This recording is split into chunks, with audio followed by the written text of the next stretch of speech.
नमस्कार दोस्तों, स्वागत है सभी का हमारे सोनी एजुकेशन ऑनलाइन प्लेटफॉर्म पर। दोस्तों, पॉलिटी विषय में हम भारत में जो पंचायती राज और नगरीय स्वशासन है उसकी बातें कर रहे थे। पंचायती राज विषय हमारा कंप्लीट हो गया था। आज हम नगरीय स्वशासन से संबंधित जो बातें हैं उसको डिस्कस करेंगे। नगरीय स्वशासन।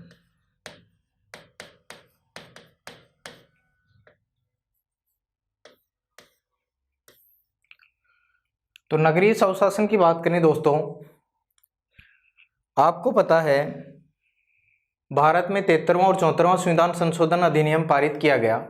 एक था पंचायतों को संवैधानिक दर्जा देना और दूसरा था जो नगरपालिकाएं हैं या नगरीय स्वशासन है उसको संवैधानिक मान्यता दिलाना। नगरीय स्वशासन की बात करें तो इसका तात्पर्य, इसकी परिभाषा क्या होगी? तो इसकी परिभाषा आप लोग ध्यान रखें, शहरी लोगों द्वारा। ठीक वही परिभाषा है भाई जैसे हमने पंचायती राज में पढ़ी थी शुरुआत में।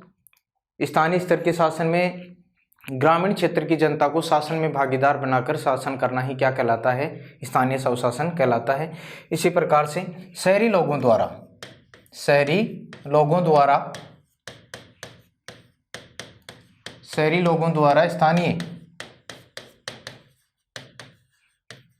स्थानीय स्तर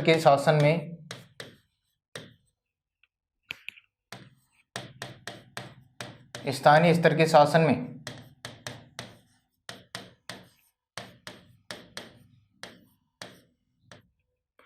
शहरी लोगों द्वारा स्थानीय स्तर के शासन में भागीदारी करके शासन चलाना ही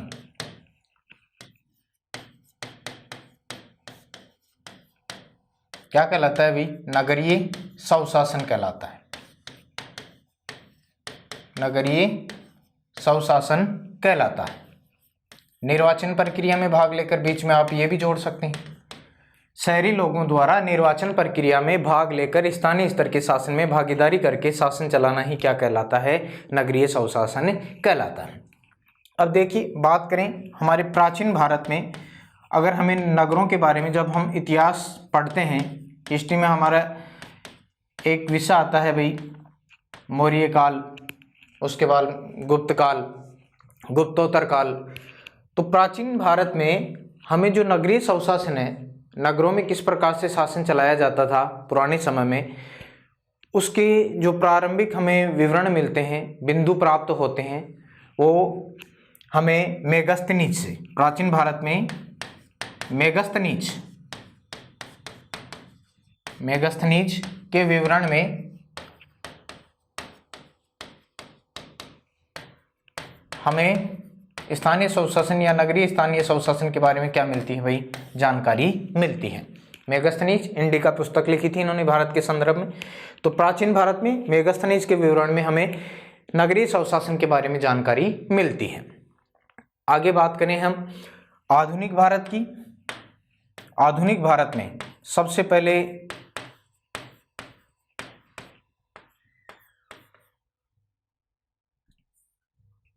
आधुनिक भारत में निर्वाचित और जनता के प्रति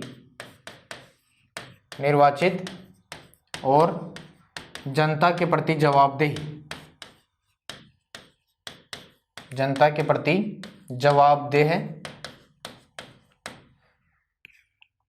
नगरीय स्वशासन की शुरुआत, नगरीय स्वशासन की शुरुआत कहाँ से हुई? तो ये हुई मद्रास नगर निगम से। कहाँ से हुई?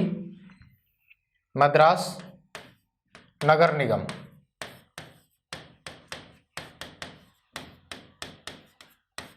कब की बात है भाई? 1687-88।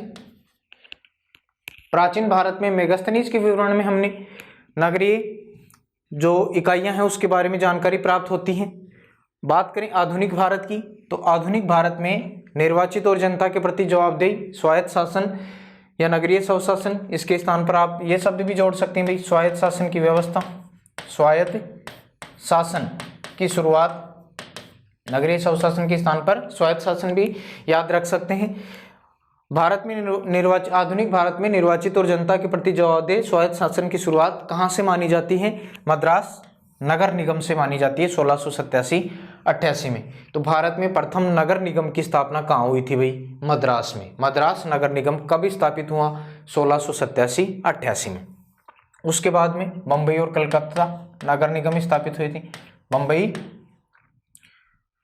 और कलकत्ता दोनों एक साथ हुई थी 1726 में। बम्बई कलकत्ता नगर निगम, इनकी शुरुआत कब हुई? ये हुई 1726 में। 1726 में, ये ध्यान रखना है। उसके बाद में आगे और बढ़े भाई, जो जो हमारा ऐतिहासिक काल बीतता गया और उसमें 1870 में जाकर भारत में एक गवर्नर जनरल था भाई, लॉर्ड मेयो। लॉर्ड मेयो, इन्होंने स्थानीय स्वशासन, पंचायती राज, नगरीय स्वशासन माने या पंचायती राज माने, 1870 में स्थानीय स्वशासन में, चाहे वो ग्रामीण स्तर का हो चाहे वो नगरीय स्तर का हो, तो लॉर्ड मेयो ने स्थानीय स्वशासन में आर्थिक विकेंद्रीकरण का सुझाव दिया था। किसका सुझाव दिया था भाई? आर्थिक विकेंद्रीकरण का क्या दिया? सुझाव दिया था। आर्थिक विकेंद्रीकरण का जनक भी माना जाता है लॉर्ड मेयो को। तो आर्थिक विकेंद्रीकरण का सुझाव सर्वप्रथम भारत में किस वायसराय, किस गवर्नर जनरल ने दिया था? तो ये दिया था लॉर्ड मेयो ने, स्थानीय स्वशासन के संदर्भ में।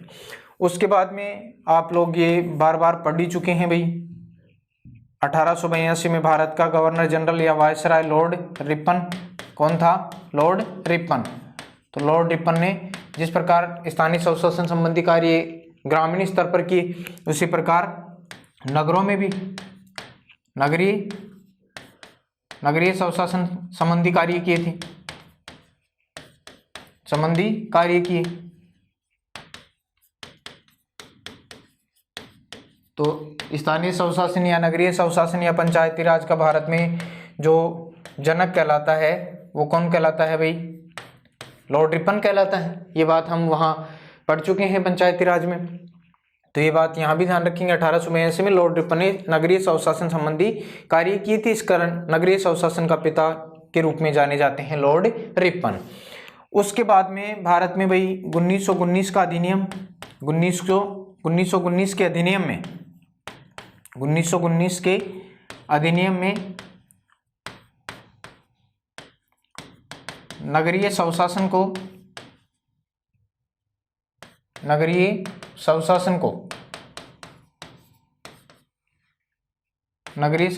द्वैध शासन के अंतर्गत, द्वैध शासन की शुरुआत हुई थी भारत में कब भाई? 1919 के अधिनियम से। प्रांतों में द्वैध शासन कब शुरू हुआ? 1919 के अधिनियम में। 35 वाले अधिनियम में इसको समाप्त कर दिया गया था, केंद्र में लागू कर दिया गया था। तो 1919 के अधिनियम में नगरीय स्वशासन को द्वैध शासन के अंतर्गत भारतीयों को स्थानांतरित किया गया था। भारतीयों को स्थानांतरित किया गया।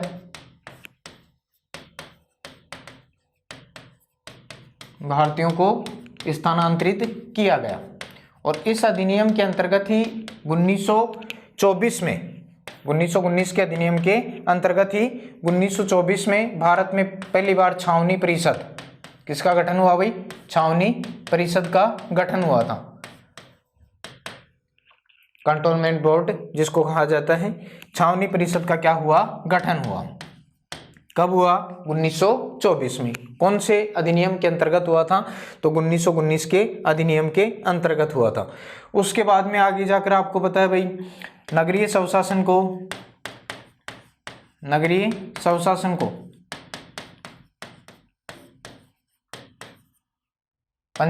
संवैधानिक दर्जा देने हेतु कौन सा अधिनियम लाया गया था? 65वां, 64वां और 65वां दो विधेयक लाए गए थे राजीव गांधी सरकार के द्वारा। तो नगरीय स्वशासन को संवैधानिक दर्जा या मान्यता दिलाने हेतु 65वां संविधान संशोधन विधेयक लाया गया था। संविधान संशोधन विधेयक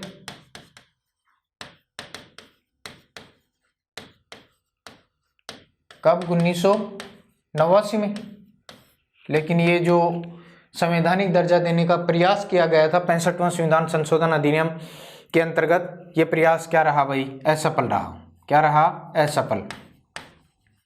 ठीक है, ये प्रयास असफल रहा और उसके बाद में आगे जाकर नगरीय स्वशासन को संवैधानिक दर्जा दिया गया। कौन से अधिनियम के माध्यम से? तो 74वां संविधान संशोधन।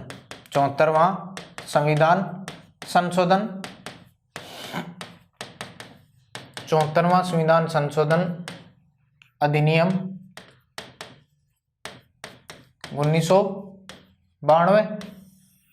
और ये प्रभावी कब हुआ था? प्रभावी हुआ 1 जून 1993। 1 जून 1993। राजस्थान में 1994 में होगा। 74वां संविधान संशोधन अधिनियम 1992 ये लागू हुआ 1 जून 1993 को पूरे भारत में। इस अधिनियम के माध्यम से 74वां संविधान संशोधन अधिनियम के माध्यम से भारतीय संविधान में भाग 9 नगरपालिका शीर्षक से, कौन से शीर्षक से? नगरपालिका शीर्षक। नगरपालिका शीर्षक के माध्यम से भारतीय संविधान में भाग 9 के जोड़ा गया। यानी कहने का मतलब नगरीय स्वशासन को किस अधिनियम के माध्यम से संवैधानिक दर्जा प्राप्त हुआ? 74वां संविधान संशोधन अधिनियम 1992 के द्वारा क्या मिली? संवैधानिक मान्यता मिली, संवैधानिक दर्जा मिला। और संवैधानिक दर्जा मिला तो नगरपालिका शीर्षक से भारतीय संविधान में क्या जोड़ा गया भाई? भाग 9 के जोड़ा गया। और इसके अंतर्गत नगरपालिकाओं का प्रावधान अनुच्छेद 243 पी से लेकर अनुच्छेद 243 जेड जी तक प्रावधान किया गया। ये भी ध्यान रखना है। अनुच्छेद 243 पी से लेकर अनुच्छेद 243 जेड जी तक प्रावधान किया गया। किसका भाई? नगरपालिकाओं का। जिस प्रकार से पंचायती राज या पंचायतों का पंचायती शीर्षक से भारतीय संविधान में 73वां संविधान संशोधन अधिनियम पारित हुआ था, पंचायत नामक शीर्षक से भाग 9 जोड़ा गया था। अनुच्छेद 243 क से लेकर अनुच्छेद 243 अण यानी ए से लेकर ओ तक प्रावधान किया गया था। और क्या किया गया इस अधिनियम के माध्यम से? इस अधिनियम के माध्यम से भारतीय संविधान में 12वीं अनुसूची जोड़ी गई। नगरपालिकाओं का प्रावधान करने के लिए क्या जोड़ी गई? 12वीं अनुसूची जोड़ी गई। और 12वीं अनुसूची के अंतर्गत ही नगरपालिकाओं को क्या दिया गया भाई? 18 विषय प्रदान किए गए। यह है पृष्ठभूमि। तो आप इसको बेसिकली जरूर ये चीजें ध्यान में रखेंगे। अनुच्छेद 243 पी से लेकर अनुच्छेद 243 जेड जी में क्या प्रावधान किया गया है, क्या क्या बातें बताई गई हैं, उसका अभी हम यहाँ पर अध्ययन कर लेते हैं। तो सबसे पहले अनुच्छेद 243 पी हिंदी में देखें तो यहाँ पर त आ जाएगा भाई, क्योंकि कैसे लेकर अणय जो रावण वाला है वहां तक तो ये चीजें हम पढ़ चुके थे। ये हिंदी में अगर आप ध्यान रखें तो इसको तय ध्यान में रखेंगे। तो अनुच्छेद 243 पी से लेकर जेड जी तक कौन कौन सी चीजों का नगर पालिकाओं के अंतर्गत प्रावधान किया गया है, क्या क्या बातें इन अनुच्छेदों के माध्यम से बताई गई हैं, वो हम यहाँ डिस्कस करेंगे। अनुच्छेद 243 पी में क्या कहा गया है? तो इसमें कहा गया है नगर पालिकाओं की परिभाषा। नगर पालिकाओं की परिभाषा, नगर पालिकाओं की परिभाषा का वर्णन किया गया है। किस अनुच्छेद में भाई? अनुच्छेद 243 पी में नगर पालिकाओं की परिभाषा का उल्लेख किया गया है। उसके बाद में अनुच्छेद 243 पी के बाद में क्या आता है भाई? क्यू में क्या कहा गया है? तो क्यू में कहा गया है नगर पालिकाओं का गठन। नगर पालिकाओं का गठन, नगर पालिकाओं का गठन। उसके बाद में अनुच्छेद 243 आर, आर में क्या है भाई, नगर पालिकाओं की संरचना, नगर पालिकाओं की संरचना, इसका प्रावधान किया गया है। उसके बाद में अनुच्छेद 243 एस, क्रमबद्ध रूप से देखते जाएं, P Q R S. S में क्या है भाई, नगर पालिकाओं के अंतर्गत वार्ड समितियों, वार्ड समितियों का गठन एवं संरचना, किस प्रकार से वार्ड समितियां गठित की जाएंगी, किस प्रकार से उनका स्तर होगा, ये सारी बातें अनुच्छेद 243 एस के अंतर्गत बताई गई हैं। उसके बाद में अनुच्छेद 243 टी,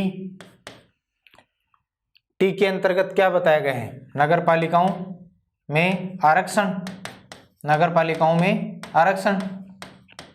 ठीक वही बातें हैं भाई जिस प्रकार से हमने पंचायती राज में पढ़ा है, पूरी बातें हम यहाँ अपने को पढ़ने की जरूरत नहीं है। एक बार जो पिछले क्लास में हमने जो वीडियो देखे थे, जो क्लासेस थी हमारी, वो अगर आसानी से पढ़ेंगे तो वो की वही चीज़ें नगर पालिकाओं के संदर्भ में बताई गई हैं। तो हम यहाँ पर केवल मोटी बातों का ही अध्ययन करेंगे, बाकी जो बातें हैं हम उनका अपनी पिछली क्लास में अध्ययन कर चुके हैं। बार बार इसको रिपीट करेंगे, हमारा दृष्टिकोण थोड़ा लंबा हो जाएगा।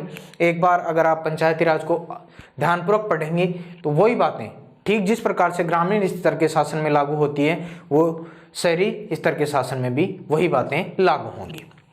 केवल पदाधिकारी चेंज हो जाएंगे भाई, और जो चीज़ें बदलाव में आएंगी वो मैं आपको यहाँ पर बता दूँगा। तो 243 टी में नगर पालिकाओं में आरक्षण, वही आरक्षण 1/3, अनुच्छेद महिलाओं को 1/3 आरक्षण, अनुसूचित जाति जनजाति को जनसंख्या के अनुपात में आरक्षण, ओबीसी को 21% आरक्षण, वही बातें हैं। अनुच्छेद 243 टी के बाद में यू, यू में क्या है भाई, नगर पालिकाओं का कार्यकाल, नगर पालिकाओं का कार्यकाल,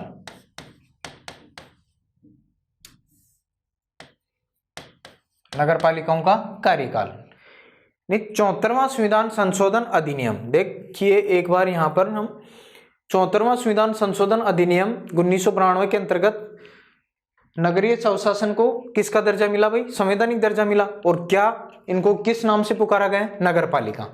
तो मैं नगर पालिका का मतलब यहाँ स्तर की बात नहीं कर रहा हूँ, यहाँ नगरीय स्वशासन को किस नाम से भारतीय संविधान के अंतर्गत समाहित किया गया है, नगर पालिकाओं के अंतर्गत। ठीक है, वैसे नगरीय निकायों के कई प्रकार होते हैं, वो मैं आपको आगे बताऊंगा। तो मैं यहाँ पर इसको नगर पालिका इसलिए बता रहा हूँ क्योंकि भारतीय संविधान में भी इसको नगर पालिका के नाम से या नगर पंचायत के नाम से समाहित किया गया है, जोड़ा गया है।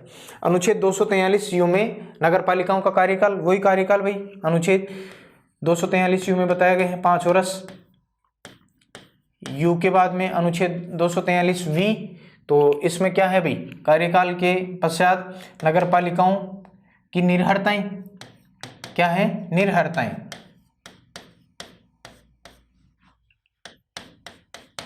निर्हरताएं किस प्रकार से अयोग्य ठहराया जा सकता है, कोई लाभ का पद धारण कर ले, साबित कदाचार। वी के बाद में डब्लू, अनुच्छेद 243 डब्लू, डब्लू में क्या है भाई, नगर पालिकाओं की शक्तियां, नगर पालिकाओं की शक्तियां, प्राधिकार, उत्तरदायित्व। नगर पालिकाओं की क्या शक्तियां होंगी, नगर पालिकाओं के पास में क्या अधिकार होंगे, नगर पालिकाओं के क्या उत्तरदायित्व होंगे, इस बात का वर्णन अनुच्छेद 243 डब्लू में किया गया है।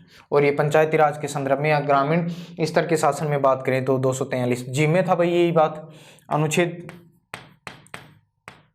243 डब्लू के बाद में अक्स, और अक्स में क्या बताया गया है, नगर पालिकाओं की करों को अध्यारोपित, करों को अध्यारोपित करने की शक्तियां और उनकी निधियां, ये बातें बताई गई हैं अनुच्छेद 243 अक्स में। और अक्ष के बाद में आ जाता है वाई, इंपॉर्टेंट है भाई वाई, इसमें राज्य वित्त आयोग। वाई में जिस प्रकार से अनुच्छेद 243 आई में था उसी प्रकार से 243 वाई में नगरीय स्वशासन को जो वित्त संबंधी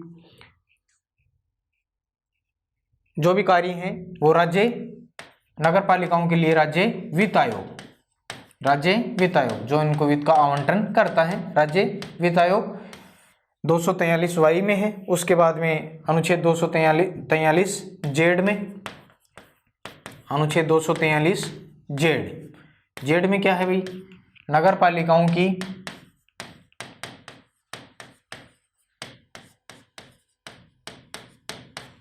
नगर पालिकाओं के लेखाओं की, नगर पालिका के लेखाओं की संपरीक्षा यानी उनका परीक्षण, नगर पालिका के लेखाओं की का परीक्षण अनुच्छेद 243 जेड में है। और उसके बाद में अनुच्छेद 243 जेड ए आ जाएगा, अनुच्छेद 243 जेड ए। और इसमें क्या है, नगर पालिकाओं में निर्वाचन, नगर पालिकाओं का निर्वाचन, निर्वाचन राज्य निर्वाचन आयोग के द्वारा निर्वाचन संबंधी बातें अनुच्छेद 243 जेड ए में है। उसके बाद में अनुच्छेद 243 जेड बी, जेड बी में क्या है, जेड बी में कहा गया है नगर पालिकाओं का संघ शासित प्रदेशों को लागू होना, संघ शासित प्रदेशों में लागू होना, अनुच्छेद 243 जेड बी में नगर पालिकाओं के संदर्भ में ये बात कही गई है। उसके बाद में अनुच्छेद 243 जेड सी, इसमें क्या कहा गया है, नगर पालिकाओं का कतिपय क्षेत्रों में इस भाग का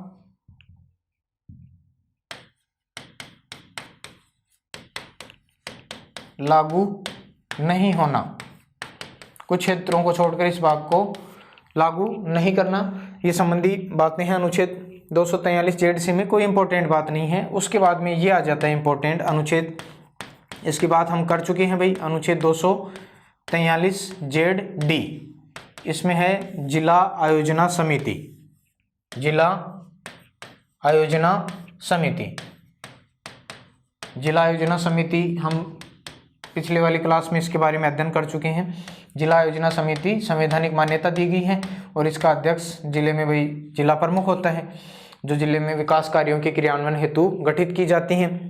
और ऐसी कोई भी समिति होती है जिसका अध्यक्ष जिला प्रमुख ही होता है। यहाँ जिला आयोजना समिति की बात कही गई है, संवैधानिक मान्यता है, अनुच्छेद 243 जेड डी में इसके बारे में प्रावधान किया गया है। यहाँ पर इसको आप बड़ा लिखें, जेड डी, यह आपको ध्यान में रखना है। उसके बाद में अनुच्छेद 243 जेड ई, इसमें महानगरीय, ये भी इंपॉर्टेंट है भाई, महानगरीय योजना समिति, महानगरीय योजना समिति,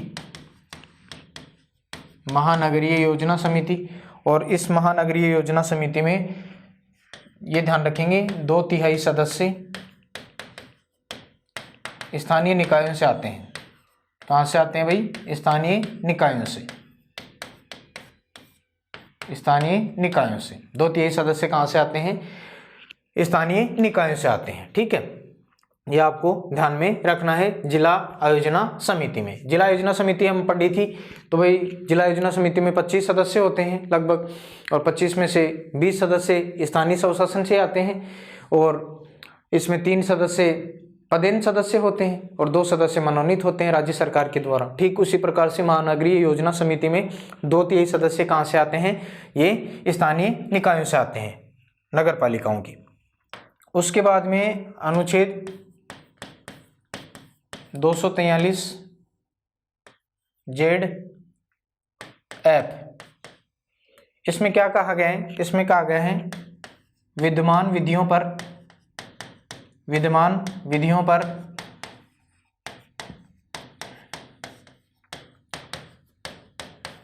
नगर पालिकाओं का बना रहना।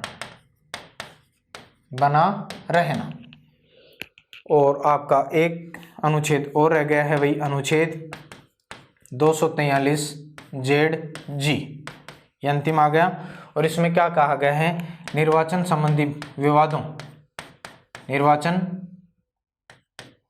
संबंधी मामलों के लिए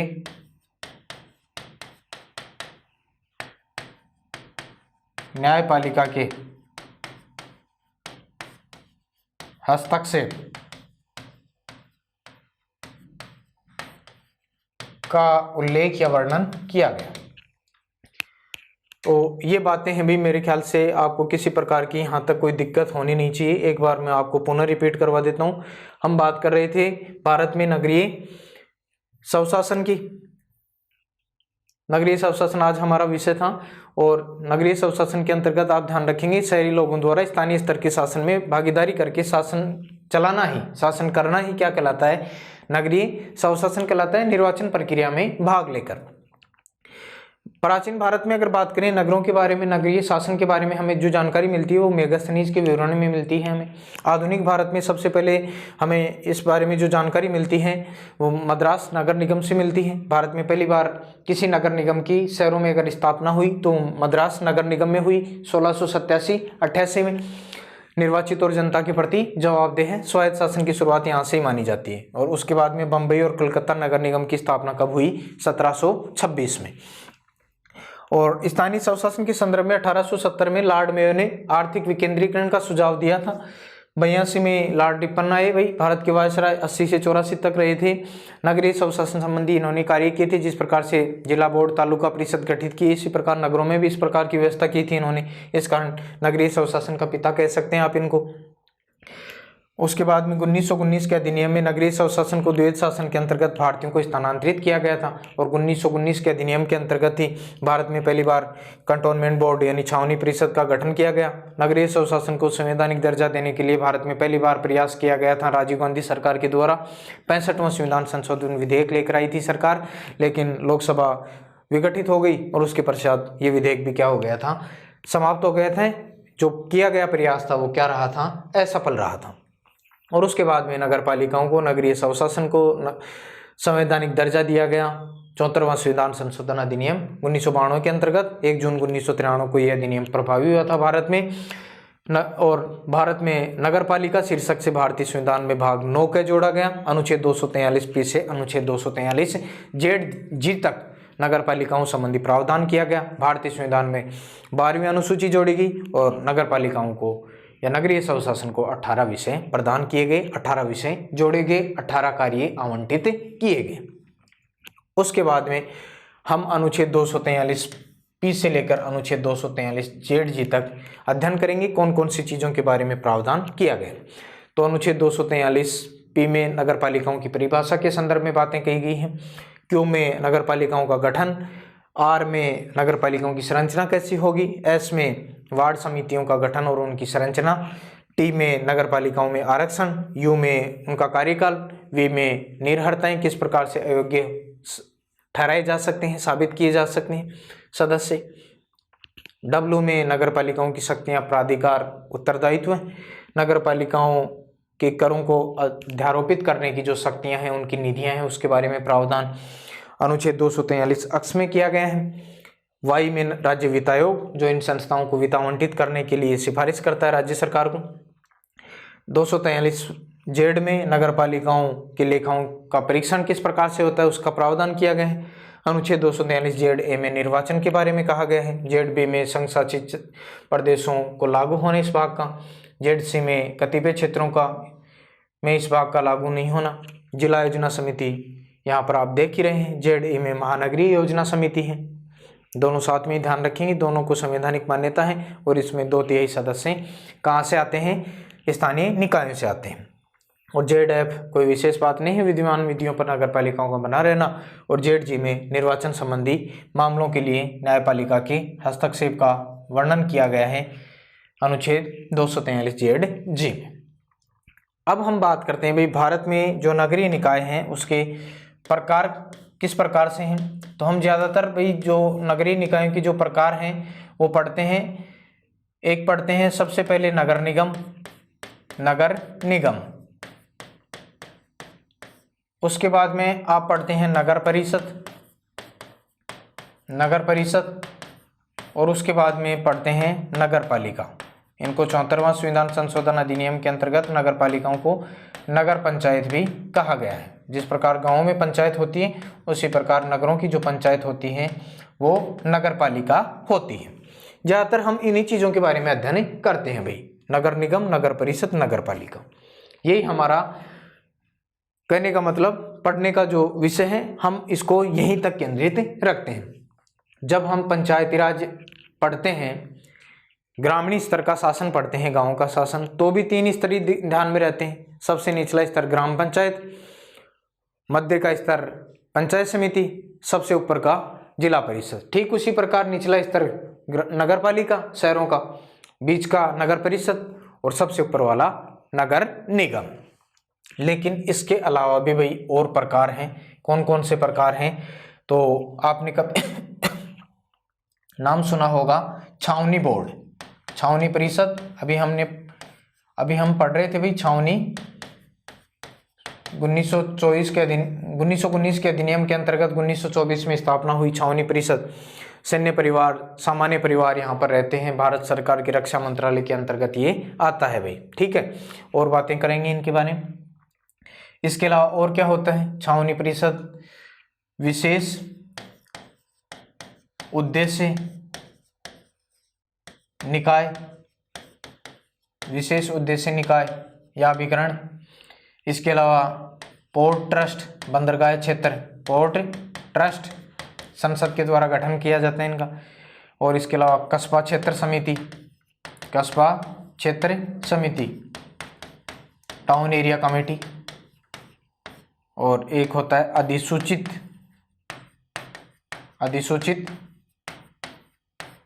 क्षेत्र समिति, नोटिफाइड एरिया कमेटी। इस प्रकार से भारत में भाई ये जो प्रकार होते हैं आप देख सकते हैं कितने हैं, 8 प्रकार। कितने प्रकार के हैं? 8 प्रकार। नगरीय निकायों के भारत में कितने प्रकार पाए जाते हैं? 8 प्रकार पाए जाते हैं। आपके सामने है नगर निगम, नगर परिषद, नगर पालिका, जिनको 74वां संविधान संशोधन 1992 के अंतर्गत नगर पंचायत के नाम से भी संबोधित किया गया है। इसके अलावा छावनी बोर्ड, परिषद कह दें, बोर्ड कह दें, मंडल कह दें, एक ही बात है, ठीक है। छावनी परिषद कह दें, छावनी बोर्ड कह दें, छावनी मंडल कह दें। विशेष उद्देश्य निकाय अभी हम पढ़ेंगे।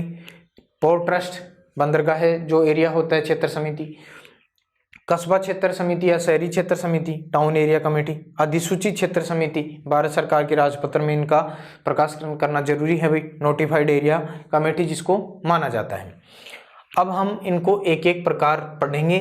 तो हम अपना राजस्थान का दृष्टिकोण पढ़ते हैं भाई। अगर हम राजस्थान का दृष्टिकोण पढ़ेंगे तो ये चीज़ें हमारे आसानी से ध्यान में हो जाएंगी।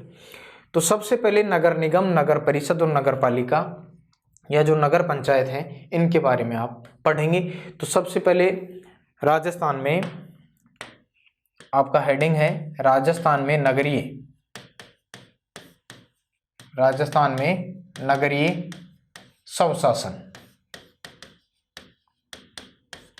भारत में आपसे सीधा प्रश्न पूछ लिया जाए, भारत में कितने प्रकार के नगरीय निकाय पाए जाते हैं? ऑप्शन आ जाए 3, 5, 6 और 8। तो आपका आंसर होना चाहिए भाई कितना? 8। और 8 आपके सामने है। बेसिकली हम लोग पढ़ते कितना है? केवल 3 ही पढ़ते हैं, यही हमारे ध्यान में आता है, जबकि ये भी नगरीय निकायों के अंतर्गत ही आते हैं। अब देखिए राजस्थान में नगरीय स्वशासन, नगरीय निकाय, इसकी शुरुआत करते हैं। सबसे पहली बात, राजस्थान में सर्वप्रथम नगर पालिका की शुरुआत कब हुई? राजस्थान में सबसे पहले नगर पालिका, भारत में सबसे पहले नगर निगम की शुरुआत हम मान चुके हैं भाई मद्रास से। सर्वप्रथम राजस्थान में नगर पालिका की शुरुआत कहाँ से हुई भाई? शुरुआत कब हुई? तो शुरुआत हुई 1864-65 में। और पहली जो नगर पालिका थी वो माउंट आबू। कौन सी थी? माउंट आबू। ठीक है, या इस प्रकार से ध्यान रख लें, फर्स्ट नगर पालिका कौन सी थी? माउंट आबू। माउंट आबू, एक ही बात है। माउंट आबू कब गठित हुई? 1864-65 में। राजस्थान की पहली नगर पालिका माउंट आबू। दूसरी कौन सी थी? सेकंड, द्वितीय नगर पालिका तो अजमेर। ये कब गठित हुई? 1866 में। उसके बाद में थर्ड कौन सी थी? ब्यावर। थर्ड ब्यावर 1867 में। चौथी और देख लें, फोर्थ जयपुर 68-69 में। तो ये चीजें ध्यान में रहनी चाहिए भैया आपकी। राजस्थान में सबसे पहले नगर पालिका की शुरुआत कब हुई? 1864-65 में। राजस्थान की पहली नगर पालिका कौन सी थी? माउंट आबू। ठीक है, यहां ध्यान रख लें, यहां एक ही बात है, ये चीजें मैंने 2 बार लिख दी हैं, आसानी से ध्यान में रह जाएंगी।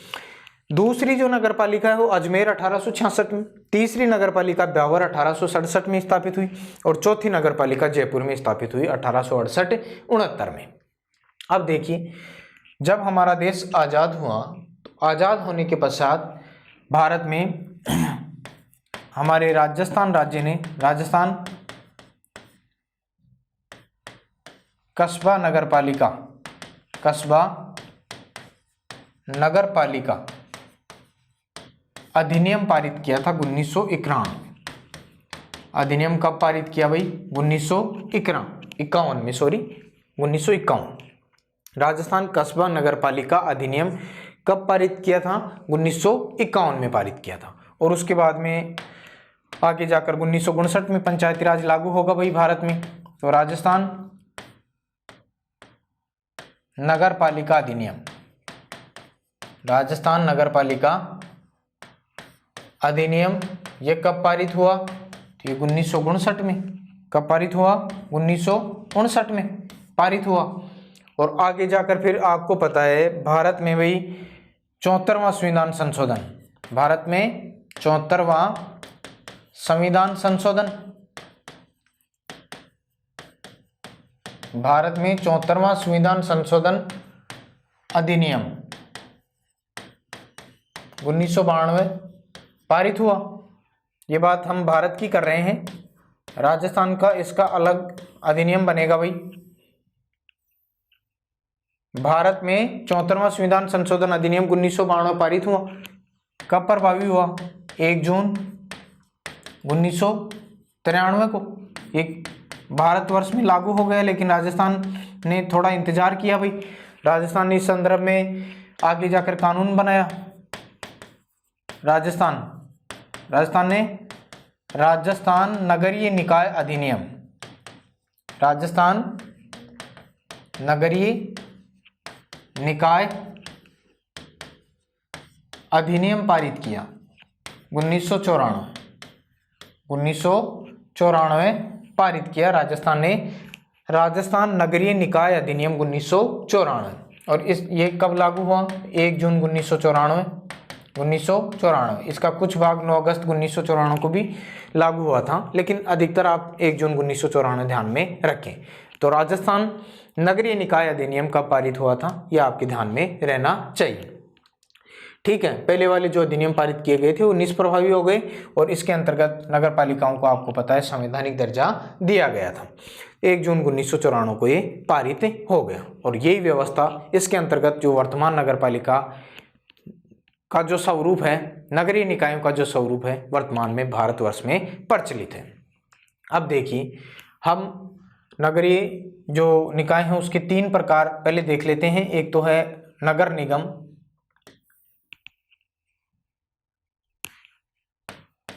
नगर निगम मोटी मोटी बातें हम यहां पर देखेंगे भाई। नगर निगम के बाद में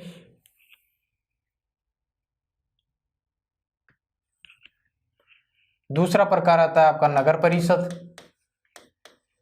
ज़्यादातर बातें हम वहाँ पढ़ चुके हैं भाई। 73वां संविधान संशोधन के अंतर्गत गाँव में जो सरकार होती है, जिला परिषद, पंचायत समिति और ग्राम पंचायत, ठीक उसी प्रकार से व्यवस्था शहरों में बनाई हुई है। जिला प्रमुख, जो जिला परिषद है वहाँ उसके स्थान पर तो आ जाएगा आपका कौन सा, नगर निगम। पंचायत समिति के स्थान पर आ जाएगा शहरों में नगर परिषद। और जो तीसरा प्रकार है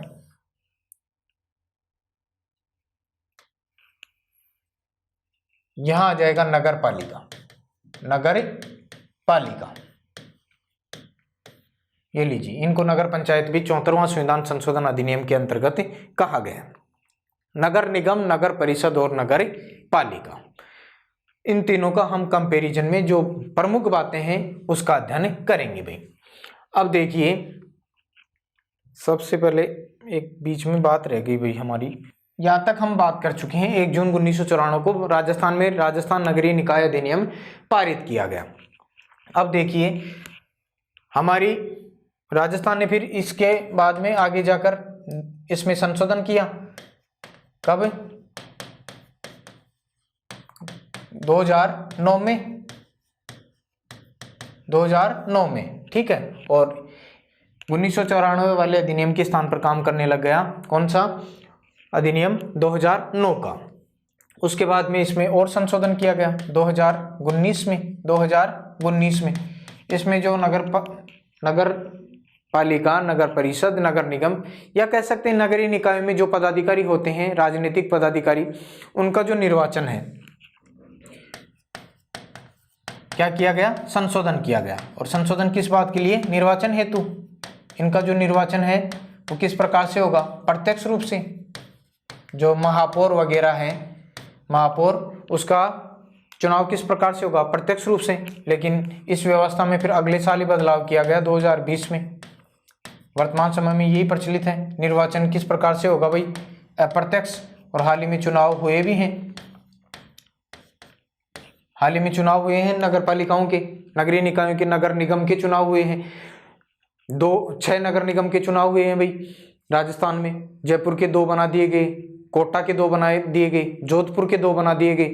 तो वहां पर जो महापौर बने हैं, मेयर बने हैं, वो किस प्रकार से बने हैं, अप्रत्यक्ष रूप से। किस अधिनियम के अंतर्गत, 2020 के अंतर्गत, ठीक है। तो ये व्यवस्था भी आपको ध्यान में रखनी है।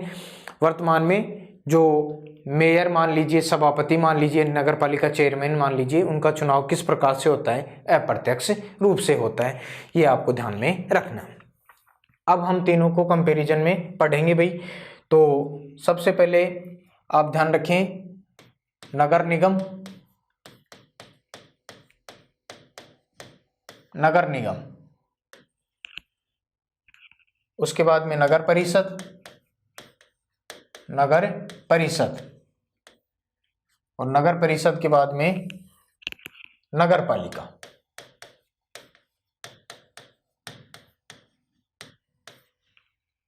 अब देखिए, सबसे पहले बात आती है गठन की। सबसे पहले बात किसकी आएगी, गठन की।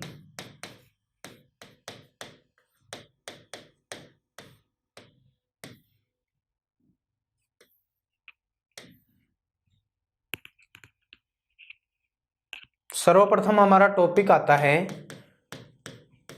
इनका गठन किस प्रकार से होता है भाई। तो गठन आपको ध्यान रखना है, नगर निगम कहाँ बनाए जाते हैं। देखिए, एक बार पुनः देखिए, नगर निगम की स्थापना या नगर निगम का गठन कहाँ किया जाता है। तो नगर निगम का गठन 5 लाख जनसंख्या, 5 लाख जनसंख्या या उससे अधिक जनसंख्या होगी, वहां पर इसका गठन किया जाएगा। नगर निगम कहाँ गठित किए जाएंगे, जहां 5 लाख जनसंख्या या उससे अधिक जनसंख्या होगी, वहां पर इसका गठन किया जाता है। बात करें नगर परिषद का गठन, तो नगर परिषद का गठन भाई 1 लाख से 5 लाख, 1 लाख से 5 लाख जनसंख्या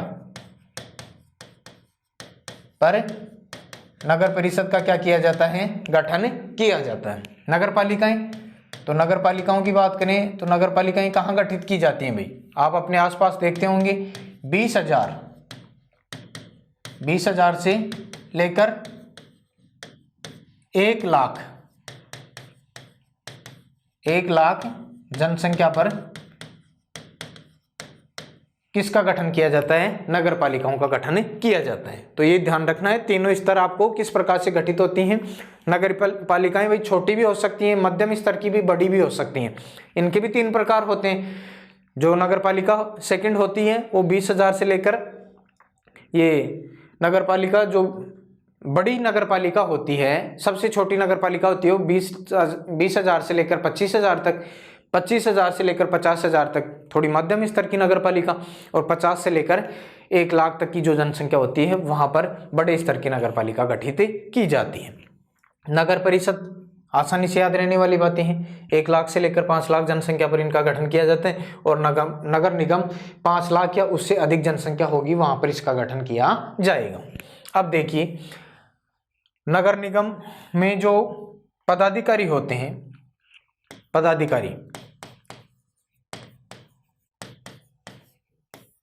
पदाधिकारी भाई कौन कौन होते हैं?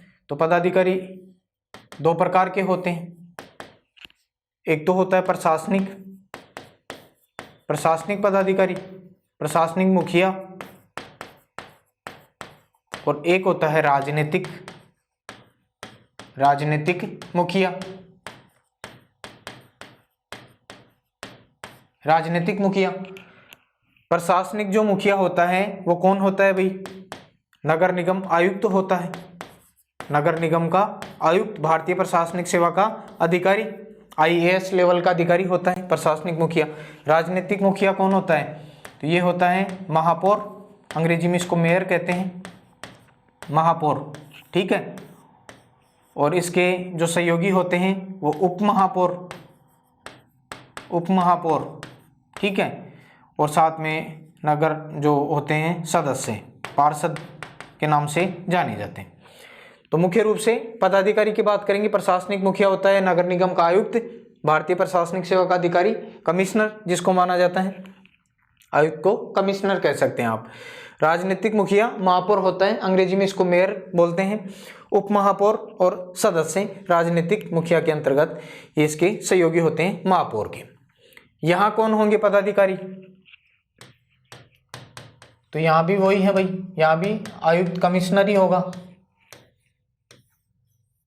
ठीक है। पदाधिकारी प्रशासनिक,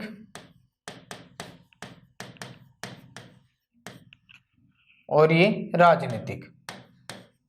प्रशासनिक जो मुखिया होता है वो कौन होगा? या तो आयुक्त होगा, या इसके स्थान पर CEO भी हो सकता है। यहाँ कौन होगा? यहाँ पर सभापति, नगर परिषद का सभापति, ये मुखिया होता है भाई नगर परिषद का। इसका सहयोगी होता है उपसभापति, और सदस्य जिनको पार्षद के नाम से जाना जाता है। यहाँ पर पदाधिकारी कौन होते हैं?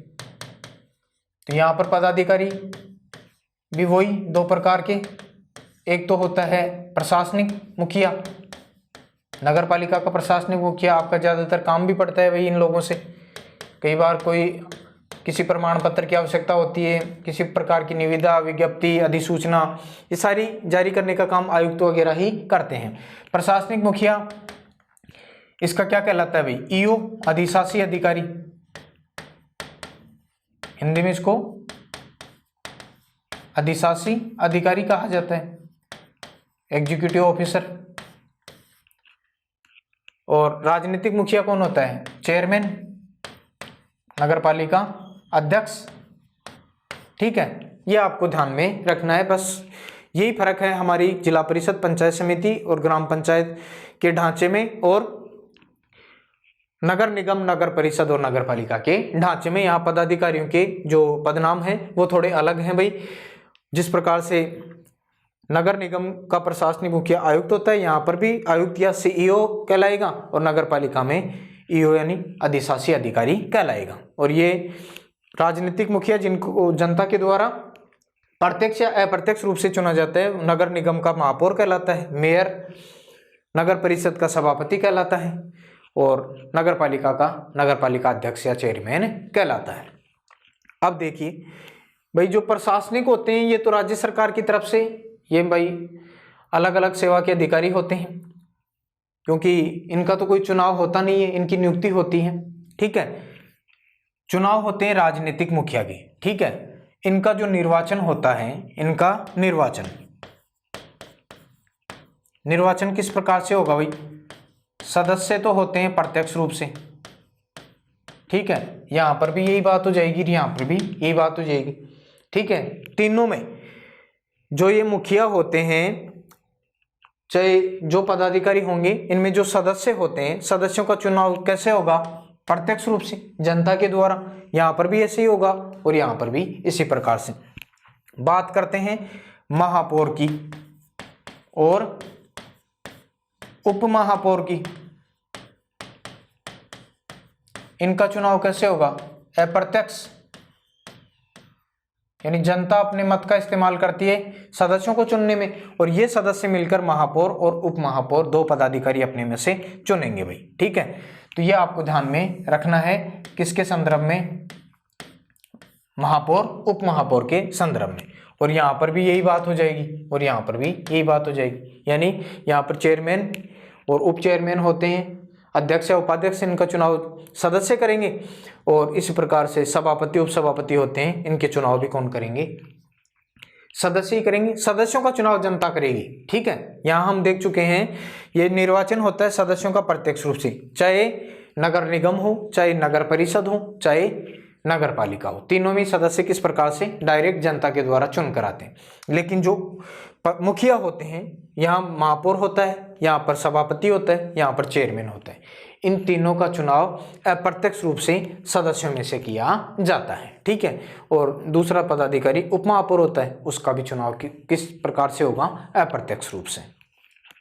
उसके बाद में कार्यकाल आप देख ही चुके हैं भाई, कार्यकाल वहां हमने पढ़ लिया था, योग्यता वहां पढ़ ली थी, वही बातें हैं यहाँ पर। कार्यकाल 5 वर्ष, यहाँ पर भी 5 वर्ष, यहाँ पर भी 5 वर्ष। ठीक है, और अगर कार्यकाल के बीच में अगर किसी पदाधिकारी की मृत्यु हो जाती है तो 6 माह में चुनाव करवाना आवश्यक होता है। चुनाव शेष अवधि के लिए होते हैं, पूरे 5 साल के लिए आगे नहीं। जिस प्रकार से राष्ट्रपति का चुनाव होता है उस प्रकार से नहीं होता है। ठीक है, यानी यहाँ कार्यकाल 5 वर्ष का होता है। अगर मान लीजिए किसी पदाधिकारी की मृत्यु 2.5 साल में ही हो जाती है तो 2.5 साल 6 माह तक अधिकतम जो उप महापौर है वो कार्य करेगा, और उसके बाद में चुनाव होंगे, और चुनाव बच गई जो शेष अवधि है वहां तक के लिए ही होंगे। ठीक है, ये आपको ध्यान में रखना है कार्यकाल के संदर्भ में। और कोई विशेष बातें नहीं है भी। गणपूर्ति, तो गणपूर्ति 1/10 होती है। ठीक है, यहाँ पर भी 1/10 होगी और यहाँ पर भी 1/10 होगी, और कोई विशेष बात नहीं है। इनकी जो प्रमुख अंग है, अंग भाई 5 प्रकार के होते हैं। अंग कितने प्रकार के होते हैं? 5 प्रकार के, चाहे नगर निगम हो, चाहे नगर परिषद हो, और चाहे नगर पालिका हो। 5 प्रकार कौन कौन से हैं? तीनों का हम सम्मिलित रूप में पढ़ लेते हैं ताकि कोई डिफिकल्टी न हो, हमारे प्रत्येक काम में आसानी हो जाए। 5 प्रकार के कौन कौन से होते हैं भाई? सबसे पहले हम देख चुके हैं, एक तो होता है महापौर। क्या होता है? महापौर। नगर निगम की बैठकों की अध्यक्षता करना, नगर निगम की कार्रवाइयों का संचालन करना, बैठकों को बुलाना, बजट बनवाना, जो नगर निगम का आयुक्त होता है उससे किसी भी प्रकार की रिपोर्ट मंगवाना, ये सारा काम किसका होता है? उप महापौर का। इसके काम में सहायता करने के लिए उप महापौर, उप मेयर होता है, इसकी अनुपस्थिति में कार्य करेगा। महापौर की अनुपस्थिति में कार्य कौन करता है? उप महापौर। उसके बाद में एक होता है आयुक्त, नगर निगम का आयुक्त। सभी प्रशासनिक कार्य आयुक्त के द्वारा किए जाते हैं भाई। कोई भी निविदा, कोई भी पट्टे, कोई भी लाइसेंस देने का काम, कोई भी प्रमाण पत्र जारी करने का काम इसी के द्वारा किए जाते हैं। प्रशासनिक अधिकारी होता है ना, तो सारे प्रशासनिक कार्य इसी के द्वारा, अभिलेखन कार्य इसी के द्वारा करवाए जाते हैं। वित्त पर, नगर निगम के वित्त पर नजर रखने का काम भी कौन करता है? नगर निगम का आयुक्त ही करता है। चौथा प्रकार कौन सा होता है भाई? पार्षदों की परिषद होती है। पार्षद अपनी परिषद बनाते हैं, विधि निर्माण करना, ठीक है, कानून बनाने संबंधी कार्य पार्षदों की परिषद ही करती है। एक होती है वार्ड समितियां, जैसे वार्ड सभा होती है ना गांव में, वैसे ही शहरों में वार्ड समितियां होती हैं, इनके बारे में आपको ये ध्यान रखना है, ये 3 लाख या इससे अधिक अगर जनसंख्या हो वहां इसका गठन किया जाता है। जनसंख्या पर इस वार्ड समितियों का क्या किया जाएगा, गठन किया जाएगा। 3 लाख या उससे अधिक जनसंख्या होती है वहां पर इनका गठन किया जाता है वार्ड समितियों का। वार्ड समितियां क्या काम करती हैं भाई, तो वार्ड समितियां ध्यान रखेंगे विकास कार्यों के क्रियान्वयन हेतु इनका जो गठन होता है। वार्ड समितियों का गठन क्यों किया जाता है, वार्ड संबंधी जो भी समस्याएं हैं उनका निराकरण करने के लिए, वार्ड में विकास कार्यों का क्रियान्वयन करने हेतु इनका गठन किया जाता है। इन वार्ड समितियों का अध्यक्ष कौन होता है, औपचारिक रूप से महापौर ही होता है। तो ये 5 क्या होते हैं भाई, अंग होते हैं किसके, नगरीय निकायों के। यह आपको ध्यान में रखना है। मेरे ख्याल से आपको ये चीजें आपको नगर निगम में भी, नगर परिषद में भी और नगर पालिका में भी आपको ध्यान में रखनी है। यहाँ पर महापौर लिखा गया है तो यहाँ पर सभापति लिखा जाएगा, उपसभापति। यहाँ पर क्या है, अध्यक्ष, उपाध्यक्ष, तो उसके स्थान पर ये पदाधिकारी चेंज हो जाएंगे। आयुक्त के स्थान पर यहाँ पर सीईओ आ जाएगा या आयुक्त रहेगा, या फिर इसके स्थान पर कौन आएगा, ईओ आ जाएगा। बाकी वही चीजें, कोई दिक्कत वाली चीजें नहीं है। बाकी बातें हम अध्ययन कर चुके हैं भाई पंचायती राज के संदर्भ में, वही बातें यहाँ पर लागू हो जाती हैं। योग्यता क्या होगी, ठीक है, योग्यता के संदर्भ में जो बातें वहां बताई गई हैं वो पूरी की पूरी बातें सेम लागू होती हैं 73वां संविधान संशोधन अधिनियम में और 74वां संविधान संशोधन अधिनियम में, ठीक है। 21 वर्ष की कम से कम आयु होनी चाहिए। 21 नवंबर 1995 के बाद में तीसरी संतान नहीं होनी चाहिए। कोई भी राज्य सरकार द्वारा बर्खास्त कार्मिक नहीं होना चाहिए। कोई भी कुष्ठ रोगी, विकृत, मानसिक दिवालिया नहीं होना चाहिए। घर में शौचालय अनिवार्य होना चाहिए। मृत्यु भोज जैसी जो बुराई है, जिस अधिनियम है 1960 वाला, उसका किसी प्रकार से उल्लंघन किया हुआ व्यक्ति नहीं होना चाहिए। ये सारी बातें योग्यता के संदर्भ में यहाँ पर भी लागू हो जाएंगी। अब देखिए, हम ये बातें कर चुके हैं तीनों के बारे में। शुरुआत में हमारी ये बातें ही थी। भारत में कितने प्रकार के नगरीय निकाय पाए जाते हैं भाई, 8 प्रकार के। 3 के बारे में अध्ययन कर लिया, इनके बारे में कुछ बेसिक बातें हैं वो हम अध्ययन कर लेते हैं। पहले इसको आप रिपीट कर लें। राजस्थान में नगरीय स्वशासन के बारे में सबसे पहले सर्वप्रथम नगर पालिका की शुरुआत माउंट आबू से मानी जाती है। पहली नगर पालिका राजस्थान की माउंट आबू, दूसरी अजमेर, तीसरी भौर, चौथी जयपुर। राजस्थान कस्बा नगर पालिका अधिनियम का पारित हुआ 1951 में और राजस्थान नगर पालिका अधिनियम 1959 में पारित हुआ।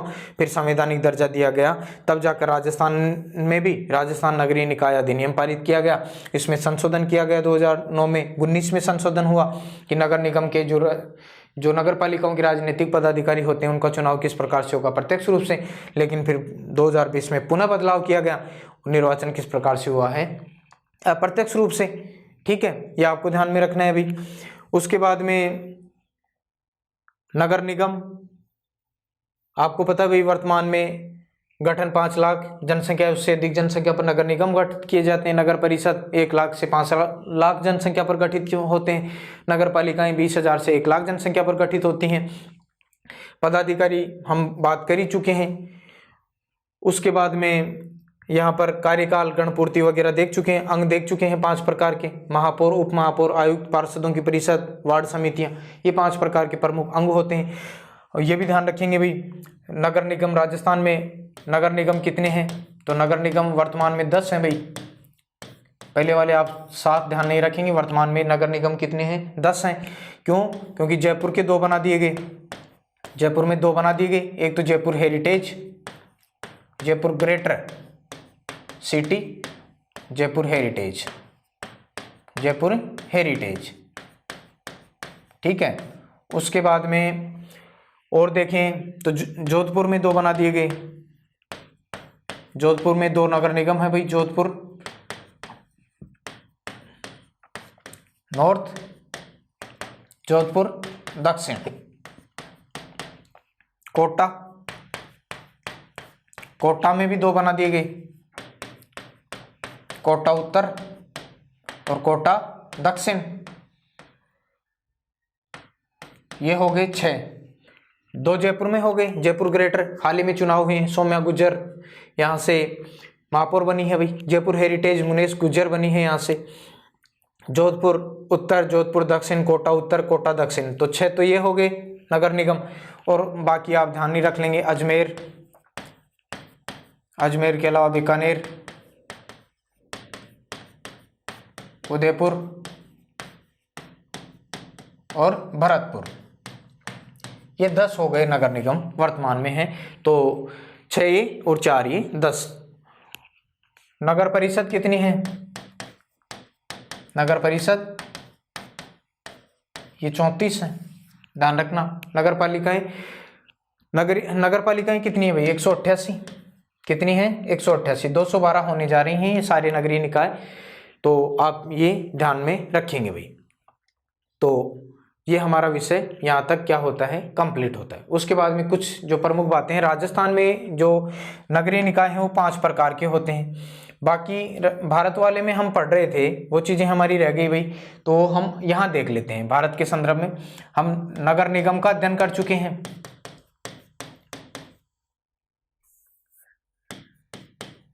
नगर निगम, नगर परिषद पढ़ चुके हैं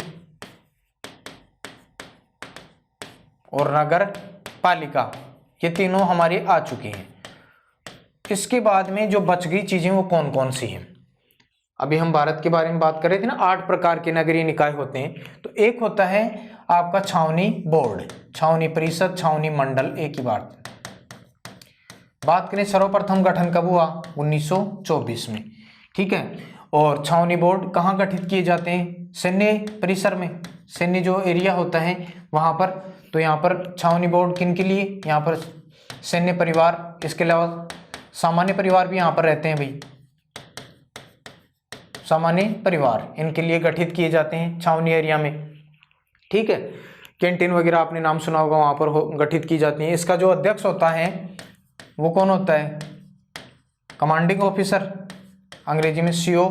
और उपाध्यक्ष होता है वो जनता निर्वाचित करती है, उपाध्यक्ष जनता द्वारा निर्वाचित, जनता निर्वाचित करती है 3 वर्ष के लिए। कार्यकाल उसका कितना होता है?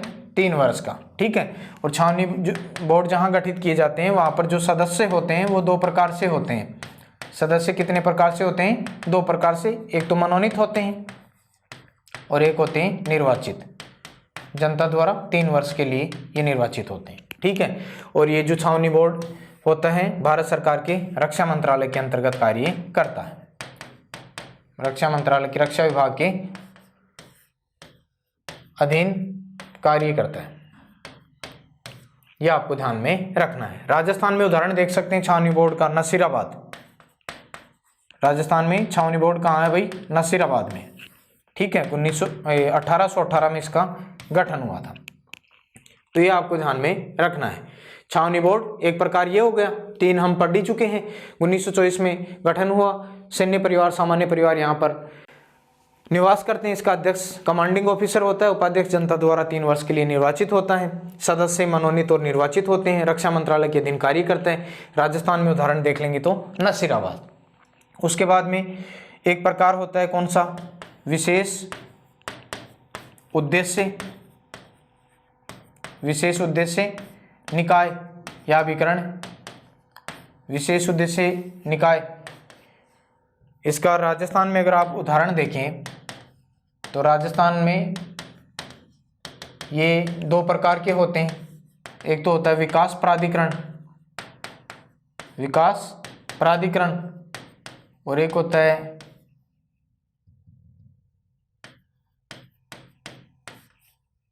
नगरीय विकास न्यास, अंग्रेजी में आप लोग UIT के नाम से जानते हैं इनको।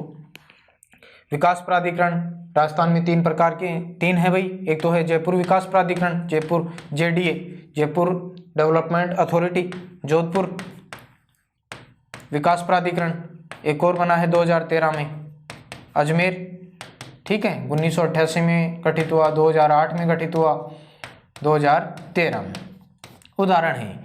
तो विशेष उद्देश्य निकाय राजस्थान में 2 प्रकार के होते हैं, विकास प्राधिकरण, नगरीय विकास न्यास, ठीक है।